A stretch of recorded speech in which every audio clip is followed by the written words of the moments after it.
I'm Tom. Canelo Alvarez has had one hell of a negotiating tactic, and I think a lot of people saying that actually either way, this is a bit of a win for Jake Paul.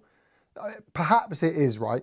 Perhaps actually in the long run, this is a bit of a win for Jake Paul, because either way, we now know, and he knows, this Canelo fight will happen. Whether it's next or in a few years, is probably going to happen. Fair enough. In that sense, this is a win for Jake Paul. But who actually is he fighting? What's happened? And what's going on? Now, I think the Jake Paul thing was never really going to happen. I mean, yes, it could have happened, and yes, it was close to being done. But I think in every outcome of what we saw, it was never really going to happen. It was just one hell of a negotiating tactic. And I mean that. It was one hell of a negotiating tactic. But as I say, I think he will. I think the Jake Paul fight will happen. Will. I just think not next. I think it'll happen in a few years, maybe a bit further down the line, but not next. And good, right? Because Jake's a cocky prick. The videos I've seen, the tweets he's been putting out, this, that, and the other. Jake's a cocky prick. Oh, Canelo ducked me. No, he didn't.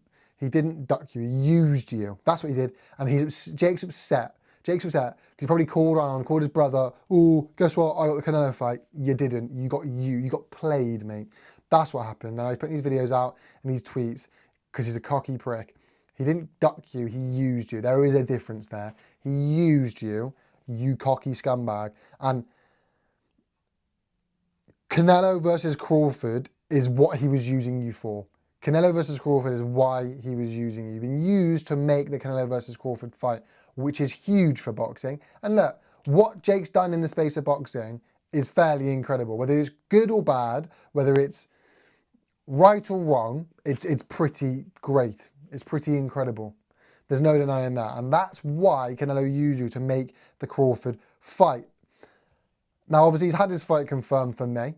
That's who he's fighting. So we know his fight in May. Now he's got his fight in September, who's going to be Crawford. Let's face the facts. We kind of know that. It's going to be Terence Crawford. And then probably like a Bivol or Shiraz. I think Shiraz perhaps isn't ready, but Shiraz, I do think will step up to, I think he will step up, but I don't think he'll fight Canelo, if I'm being totally honest with you. So maybe Charlo. I'm kind of done with the Charlos, if I'm totally honest with you. I'm kind of done with the Charlos. Then someone else, then a few exhibition type fights with the likes of a Jake Paul then, and then retirement. So, a good 4-fight deal. And it's a good 4-fight deal for Canelo, because if we're honest, Canelo's kind of stagnated a bit. We keep seeing him take fights that no one wants to see. No one really wants him to be involved in. We know the outcome. It's pretty cut and dry. And it's not to say that these fights aren't. You'd back Canelo in probably all the fights I've just mentioned. But they're big fights, and that's the key here. We want to see Canelo in big fights. That's what we want.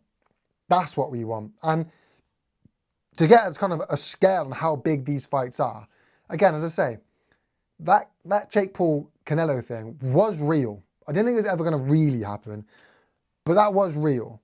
So how much money are you offering Canelo to say, yeah, give up Jake Paul, give up probably on Netflix, whoever it was, we'll have a slice of that, Netflix, we'll have a slice of that, yeah, thank you very much. Give that up for this 4-fight deal, and here you go, here's generational money. Here's generational wealth. And that's what he must have been getting offered, to have turned that down. So fair enough to him. And that's what we're, as I say, that's what we're working with. And this is what boxing needs. 4-fight deal, huge 4-fight deal with Canelo Alvarez. That's what boxing needs right now. One of which being Crawford eventually. May this year, I thought May this year would have been Jake Paul, but May this year, another fight. So you're getting your May, September fight. Next year, apparently he's fighting in September. We'll see. Do I believe all these things will happen 100%? No. We've seen how quick the tide can change already. But there's clearly talks and offers around these 4 fights. What's going to happen? A clear plan.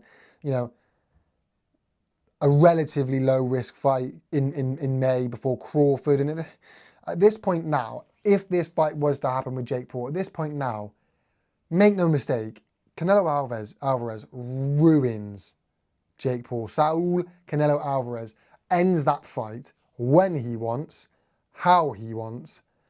This is Canelo's fight. Make no mistake. Like, well, that's Canelo's fight. Because Jake Paul is low risk. Canelo needs money, right? He wants money, and that's what Jake Paul brings. That is all Jake Paul brings. Canelo Alvarez ends that when he wants, how he wants. And if it, money talks, right? Money talks. This isn't Mike Tyson fighting for his life. You know, this is Canelo Alvarez. And fair play to Jake, because he clearly was going to take it.